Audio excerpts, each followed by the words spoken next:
Assalamualaikum warahmatullahi wabarakatuh. Yang sama-sama kita ta'zimi, kita hormati orang tua kita, guru-guru kita, masyayikh dalam kasepuhan dan juga zuriyah dari Kiai Haji Raden Asnawi Kudus.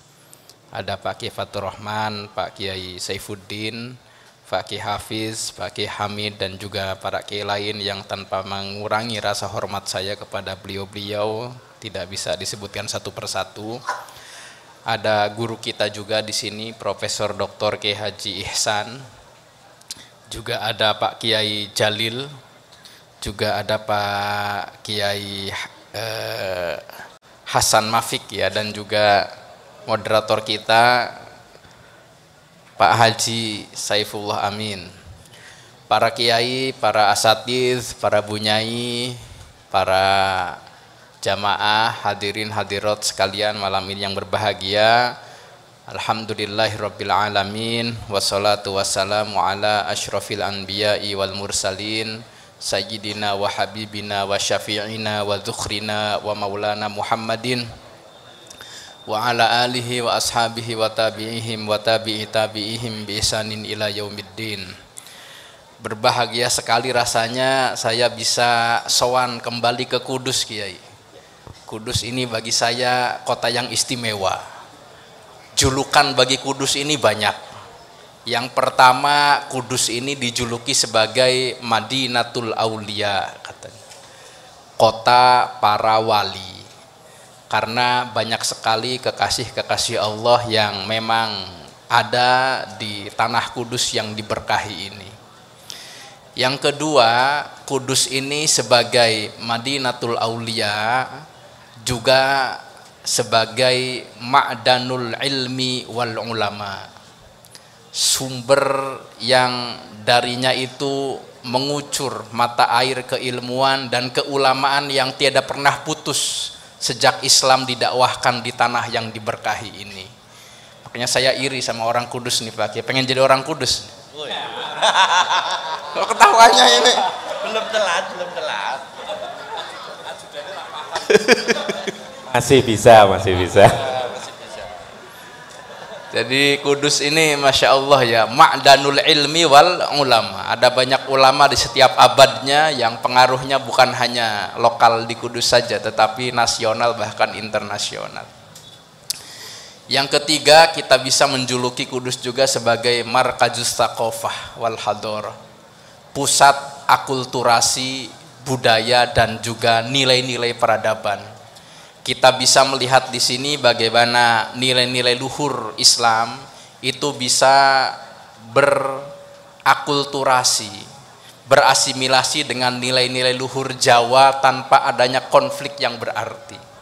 Karena itu bolehlah kita mengatakan juga kalau Kudus ini selain Madinatul Aulia wa ma'danul ilmi wal ulama wa markazul tsaqafah wal hadharah juga Ardus Salam, kota yang menjadi bumi perdamaian ini tercipta dan tegak di atas kota Kudus ini. Mudah-mudahan Kudus menjadi inspirasi bagi Indonesia, bagi dunia ila yaumil qiyamah.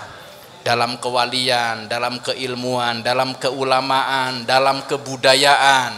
Demikian juga utamanya dalam perdamaian dan kemanusiaan. Nah, ini makanya alasan saya kenapa ingin jadi orang Kudus bukan tanpa alasan Pak Amin. Ada banyak hal. Lalu yang kedua, sebenarnya tadi sudah lengkap semua ini. Tentang Kiai Asnawi Kudus, turos-turosnya beliau sudah disampaikan oleh Pak Kiai Hasan, kemudian Prof Ihsan dan juga Kiai Jalil. Yang jadi narasumber utama itu ya beliau-beliau. Kalau saya narasembur saja Kiai ya. Narasumber. Tadi menarik pertanyaan yang diajukan oleh narasumber pertama kita.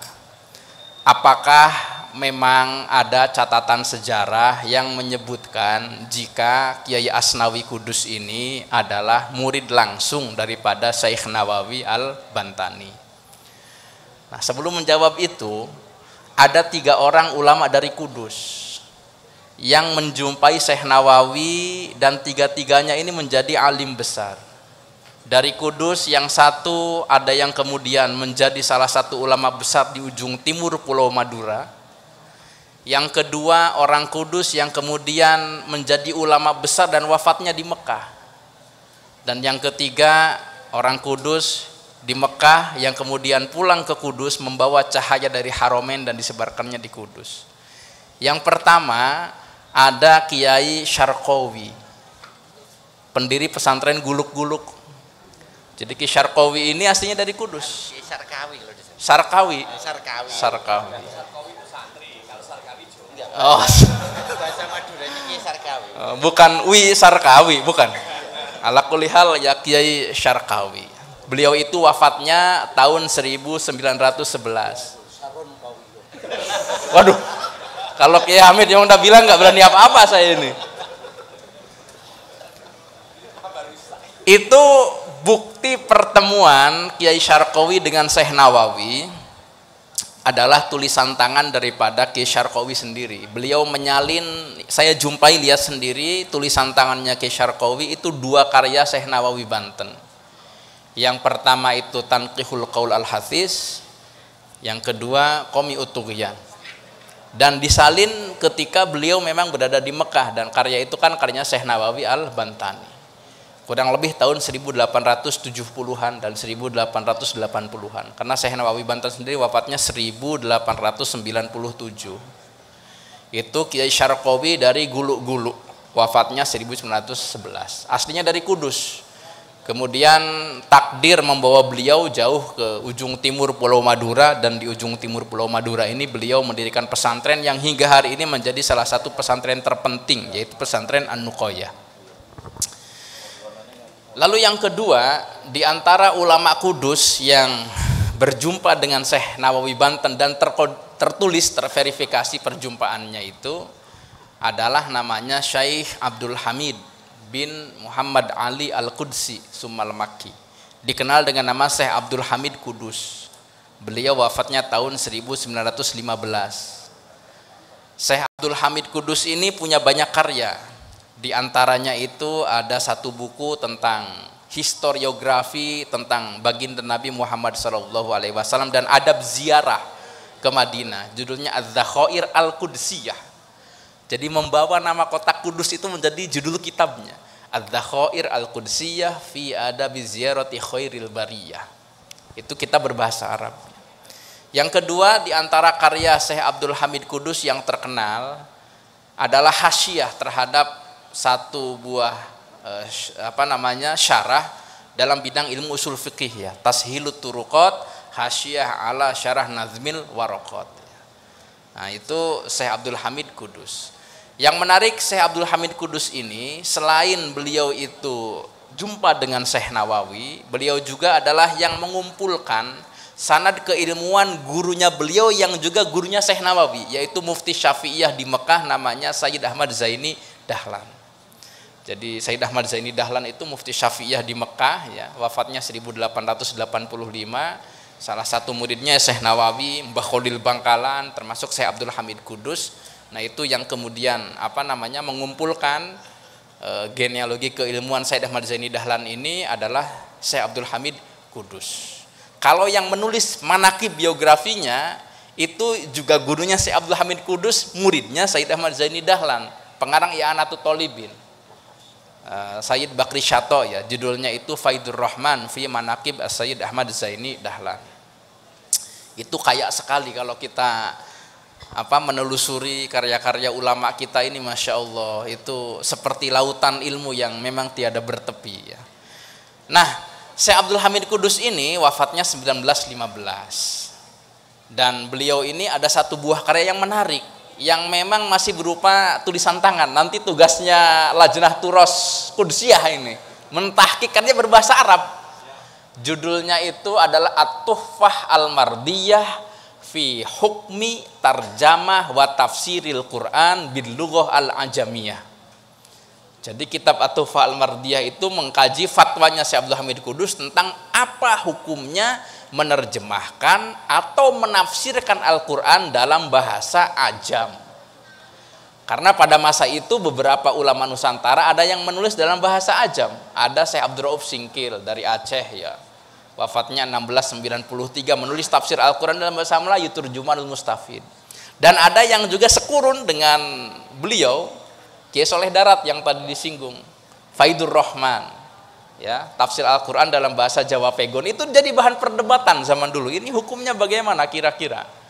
Lalu Syekh Abdul Hamid Kudus ini mengarang risalah kecil At-Tuhfah Al-Mardiyah dan secara sharih dijelaskan di sana hukum menafsirkan Quran dalam beberapa bahasa Ajam seperti Al-Farisiyah, wa Turkiyah, wal Jawiyah kata beliau. Jadi saya mengangan-ngangan itu Pak Prof ya. Ternyata pada masa itu, pada masa Ki Asnawi Kudus di dunia Islam non Arab yang dipandang sebagai bahasa peradaban dan keilmuan itu ada 3. Satu Al-Farisiyah, bahasa Persia Iran. Yang kedua At-Turkiyah, bahasa Turki. Yang ketiga Al-Jawiyah, bahasa Nusantara. Jawi itu bukan hanya Jawa saja, tetapi ya Melayu itu disebutnya Jawi. Karena ada satu buah kitab judulnya Fihris Al-Makhtutot Al-Arabiyah wal Farisiyah wa Turkiyah wal Jawiyah Al-Mahfudhah bil Kutub Khaneh Al-Khidyawiyah di Mesir, ditulis kurang lebih tahun 1889. Yang nulis katalog manuskrip ini orang Dagestan, namanya Ali Hilmi Ad-Dagestani Afandi. Dia seorang kepala perpustakaan di Kairo. Saya ketika melihat katalog manuskrip di perpustakaan terbesar di Arab pada zaman itu, selain Arab yang berbahasa Arab itu yang bahasa Ajam diakui sebagai bahasa keilmuan itu cuma 3. Satu Persia Iran, yang kedua itu adalah Turki, yang ketiga itu bahasa kita. Di masa ketika masa itu Belanda bilang kita ini bangsa buta huruf. Tetapi ternyata kita ini menjadi bahasa literasi, peradaban, keilmuan non-Arab selain bahasa Persia dan bahasa Turki. Bukan bahasa Uighur, bukan bahasa Kurdi, bukan bahasa Albani, apalagi bahasa Rohingya, bukan. Tetapi bahasa apa? Jawi di sini. Nah itu Syekh Abdul Hamid Kudus menulis risalah itu. Menulis At-Tuhfah Al-Mardiyah itu. Itu yang terverifikasi sebagai murid daripada Syekh Nawawi Banten. Yang ketiga ada ulama Kudus juga yang tinggal di Mekah yang terverifikasi sebagai murid Syekh Nawawi, dan ini masih jadi misteri. Orang ini siapa? Namanya Utsman bin Abdullah Al-Qudsi. Karena sepertinya beliau tidak pulang ke Indonesia, Prof.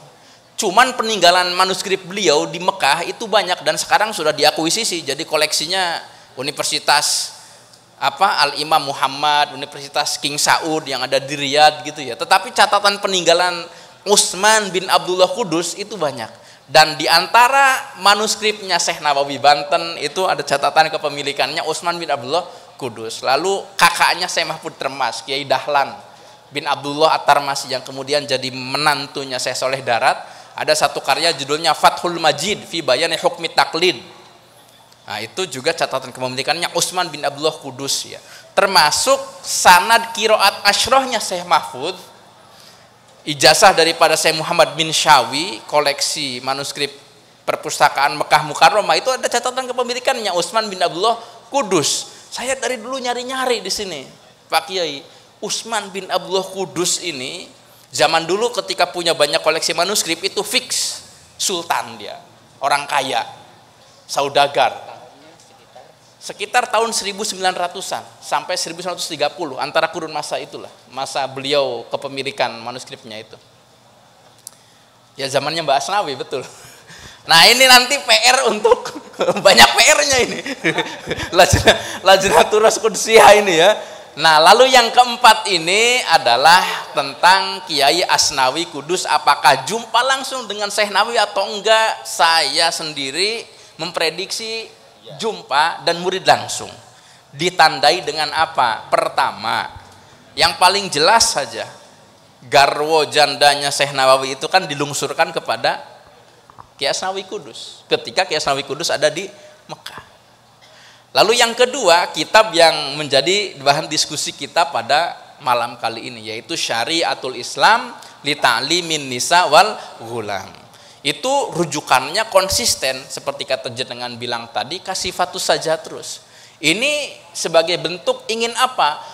Membaktikan seorang murid kepada warisan pemikiran gurunya.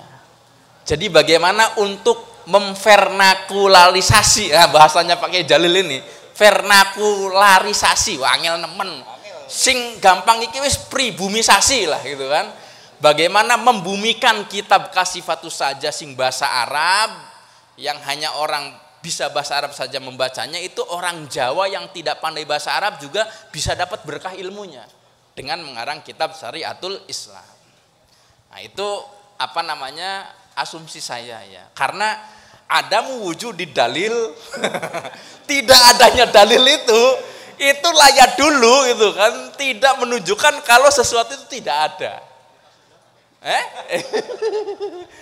Ada satu isyarat di sini, Kiai. Kitab yang dikarang oleh Kiai Abdul Halim Lewi Munding, muassis NU juga. Itu santrinya Mbak Asnawi, tapi jumpa Mbak Asnawi ketika di Mekah. Ada satu nazoman yang beliau karang dalam bahasa Melayu, aksara Arab, Melayu Jawi. Judulnya Nazom Sejarah Perjuangan Ki Abdul Wahab, cerita tentang Ki Abdul Wahab Hasbullah. Menyebut Mbak Asnawi kiprahnya di Mekah, dan Mbak Asnawi di Mekah itu mukimnya jauh sudah lama katanya.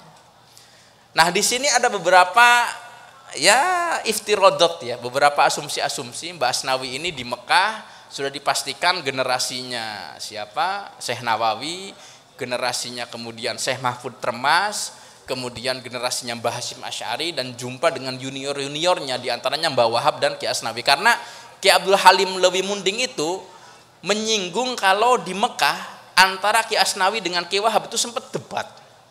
Dalam nazoman itu disebutkan ya, antara Ki Asnawi dengan Ki Wahab itu debat tentang perkara SI. Tetapi kemudian setelah debat keduanya malah saling berkolaborasi. Nah ini yang menjadi apa namanya PR bagi para santri Qudsiyah ya, untuk menelusuri lebih jauh lagi tentang jejak sejarah, jejak jaringan keilmuan daripada Allah yarham Ki Haji Raden Asnawi Kudus ini. Tetapi yang menarik itu memang kitab Syariatul Islam ini adalah bentuk untuk pribumisasi daripada kitab Kasifatus Saja yang merupakan syarah daripada kitab Safinatun Najah ini. Kalau kita boleh bilang ini kitab ulama Syafi'iyah generasi muasirin dan mutaakhirin, itu kayaknya yang paling sepadan posisinya dengan Minhajut Thalibin yang banyak disyarah, banyak dihasyiah, itu ya kitab Safinah. Yang mengarangnya namanya Syekh siapa namanya? Salim bin Sumair Al-Hadromi ya, tetapi wafatnya ada di Batavia, di Tanah Abang ya. Wafatnya itu tahun 1850 sekian. Nah, kitab Safinah ini menarik karena bukan hanya diaji, dibacakan, diajarkan oleh jutaan orang dari generasi ke generasi sejak masa dikarangnya kitab ini hingga sekarang, tetapi juga kitab yang banyak disyarah oleh ulama-ulama Syafi'iyah generasi setelah beliau. Di antara ulama yang mensyarah kitab Safinah ini, satu ada Syekh Nawawi Banten. Judulnya Kasyifatus Saja Syarah ala Safinatin Najah. Yang kedua ada namanya Syekh Usman Tungkal dari Jambi. Baru dengar mungkin kayaknya. Wafatnya tahun 70-an. Syekh Usman Tungkal ini pengajar di Saulatiyah di Mekah. Wafatnya di Mekah. Nah, tungkalnya bukan tongkol ya. Tungkal ini, Kuala Tungkal di Jambi. Beliau ini mengarang satu kitab judulnya Sulamur Roja Syarah ala Safinatin Najah. Itu Syekh Usman Tungkal, berbahasa Arab juga. Lalu yang ketiga, kitab Safinah ini juga dinazomkan, yang menarik ini. Jadi wis kitab Safinah itu dinazomke. Di antara yang menazomkan Safinah ini adalah ulama yang menjadi kawan dan satu generasi dengan Ki Asnawi Kudus, orang Lasem. Tapi kemudian berkiprah, wafatnya di Pasuruan. Namanya Kiai Ahmad Kusyairi bin Siddiq Al-Fasurwani, wafatnya tahun 1973 jika tidak salah ya. Beliau ini kakaknya Kiai Ahmad Siddiq Rais Am PBNU, mertuanya Kiai Haji Abdul Hamid Pasuruan. Kiai Ahmad Kusyairi ini ngarang kitab judulnya adalah Tanwirul Hija fi Manzumah Safinatin Najah. Yang menarik dari kitab ini, nazoman yang ditulis Kiai Ahmad Kusyairi ini, kitab ini justru disyarah oleh mufti mazhab Maliki di Mekah, Pak. Padahal Syafi'i. Jadi kitab karangan Kiai Ahmad Kusyairi itu ngarang ketika beliau masih santri itu Kiai. Jadi bayangkan ya, beliau masih santri masih ngarang nazoman. Dan ketika ada ulama Mekah namanya Syekh Muhammad Ali bin Husain Al-Maliki Al-Makki, wafatnya 1947, guru langsung dari Mbah Hashim Asy'ari, guru langsung daripada Mbah Wahab Hasbullah. Wallahu a'lam apakah juga guru langsung dari Kiai Asnawi Kudus, wafatnya 47. Mufti Al-Malikiyah di Mekah. Itu melihat nazoman ini dan beliau tertakjub gitu ya. Ini ada anak muda dari Jawi, bahasa Arabnya kok perfect sekali. Sempurna sekali menazomkan kitab Safinatun Najah.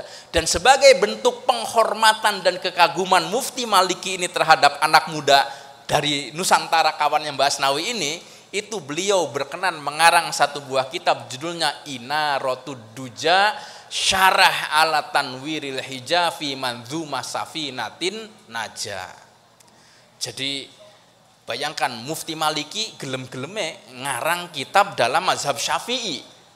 Ya, kembali ke laptop. Kalau udah moderator yang ngomong saya nggak berani apa-apain, harus taat pokoknya.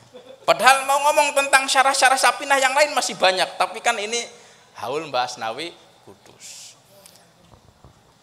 Berikutnya adalah mana ini kembali ke laptopnya kok belum tayang?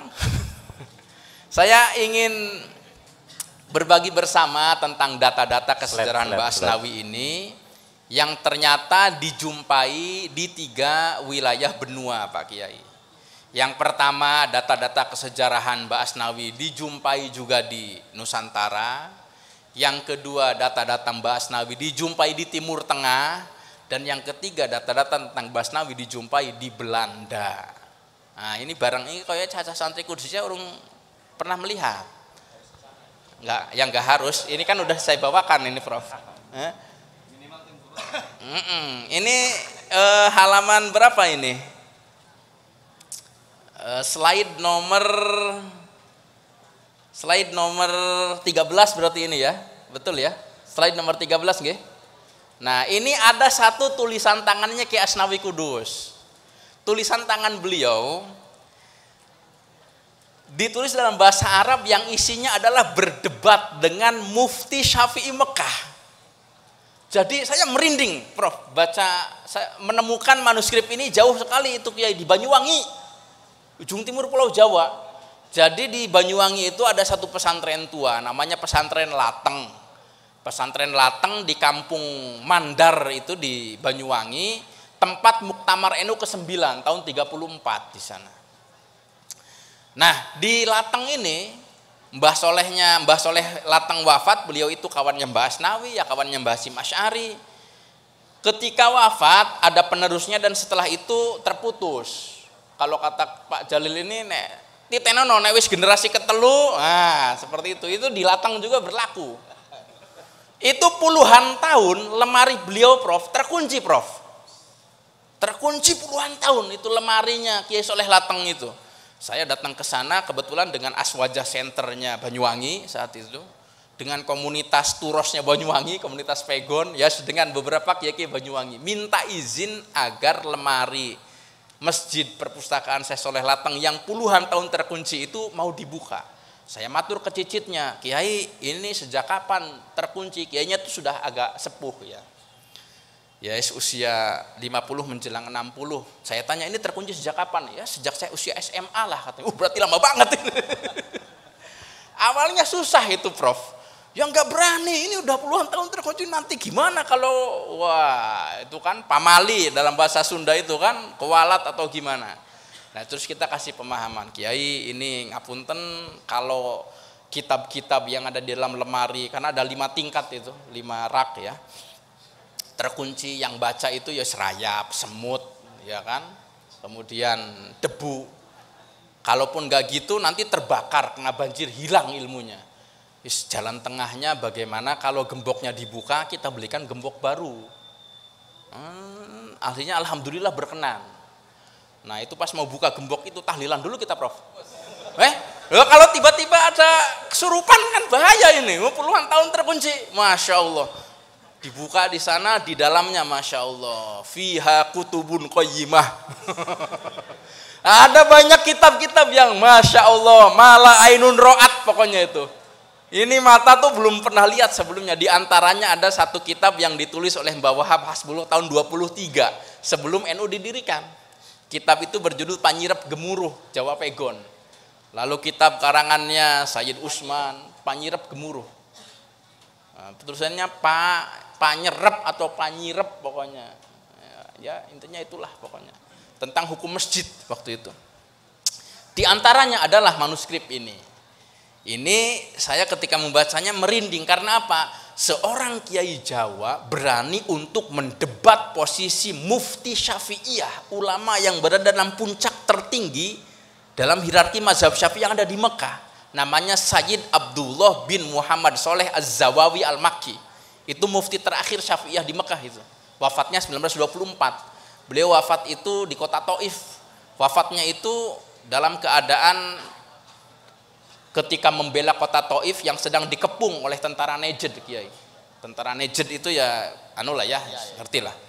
Nah, dalam beberapa riwayat itu dikisahkan Syekh Abdul Zawawi ini wafatnya itu ditalikan ke kuda. Seret.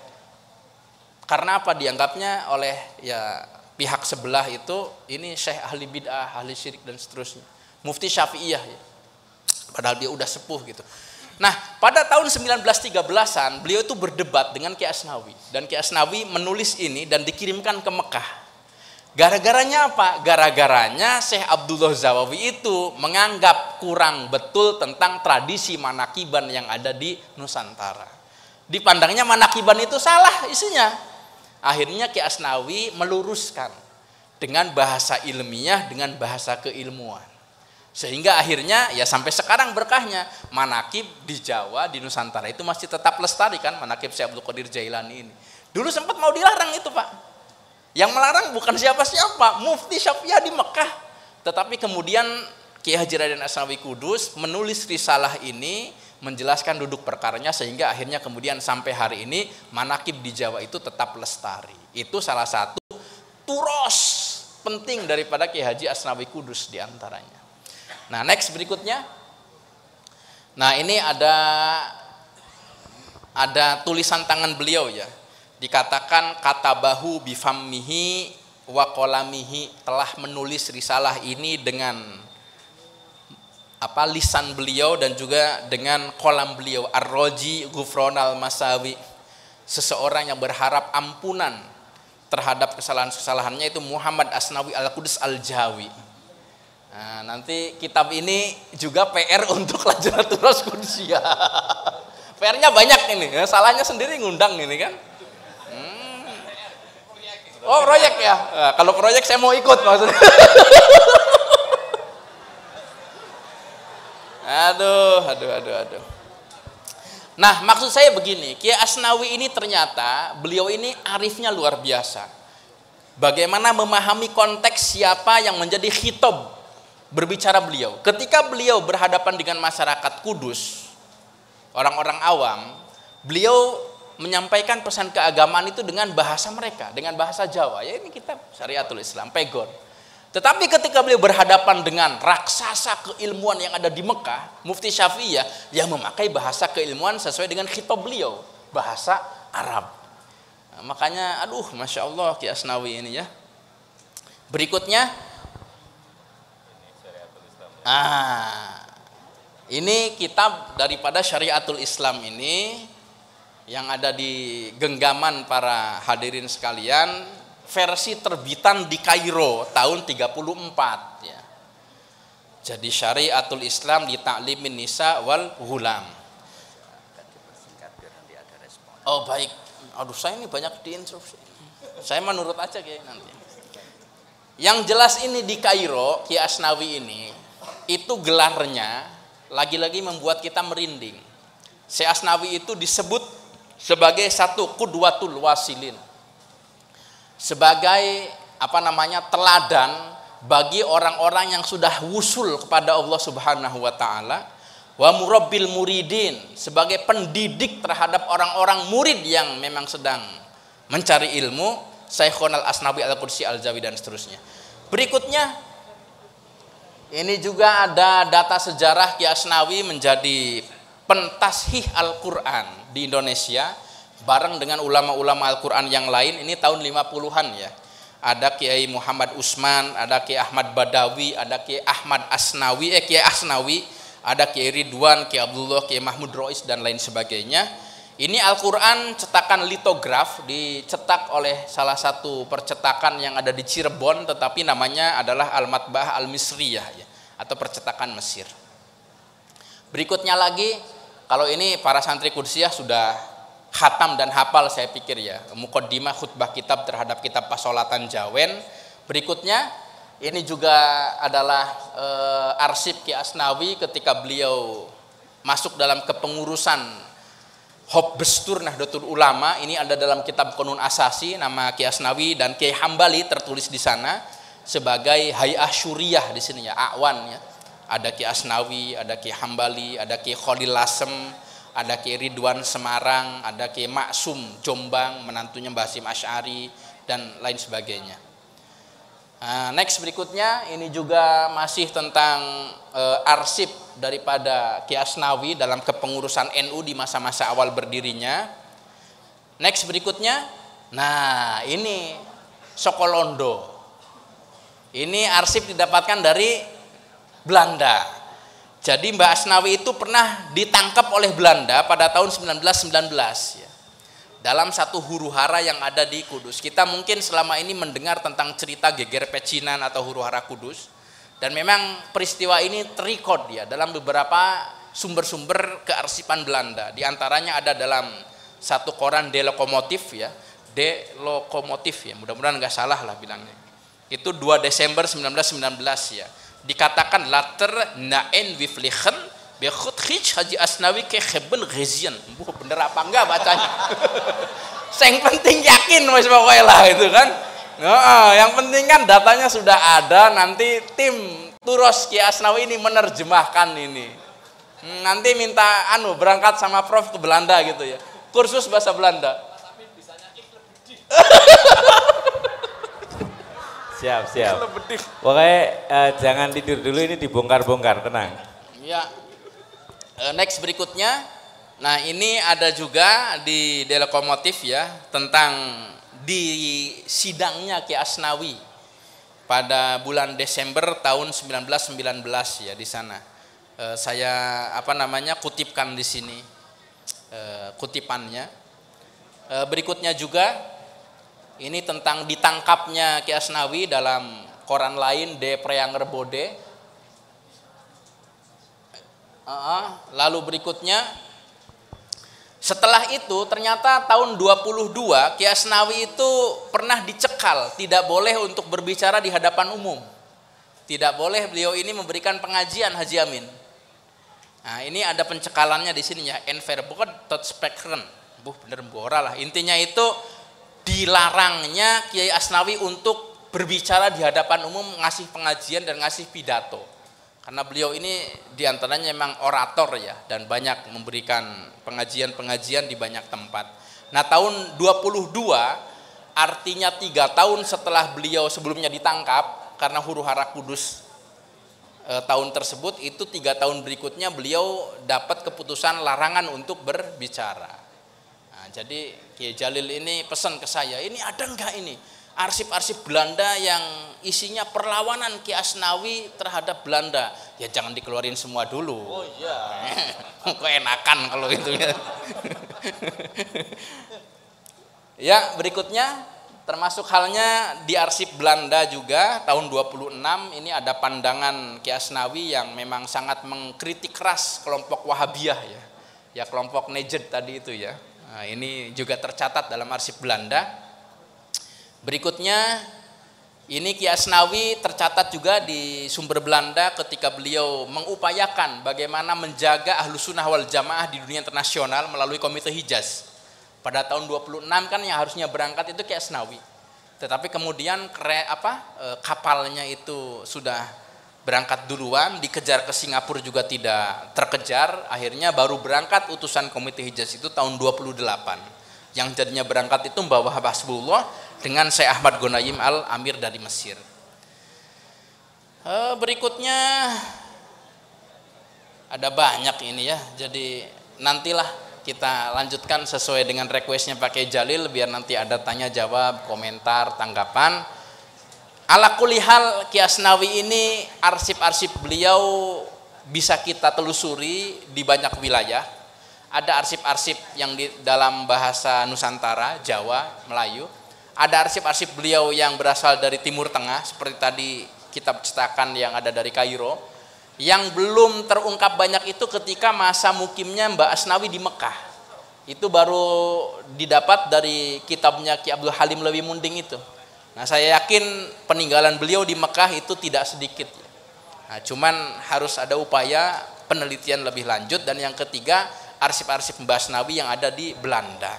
Jauh-jauh ternyata orang Kudus ini ya, ilmunya nyampe ke Mekah, ilmunya nyampe ke Kairo, ilmunya nyampe ke Belanda. Mudah-mudahan ilmu ini, berkah ini dari Ki Asnawi itu menurun kepada santri-santri Kudusiyah semuanya, juga kepada kader-kader Jamiah Nahdlatul Ulama, dan mudah-mudahan kita berkenan diakui sebagai santri beliau.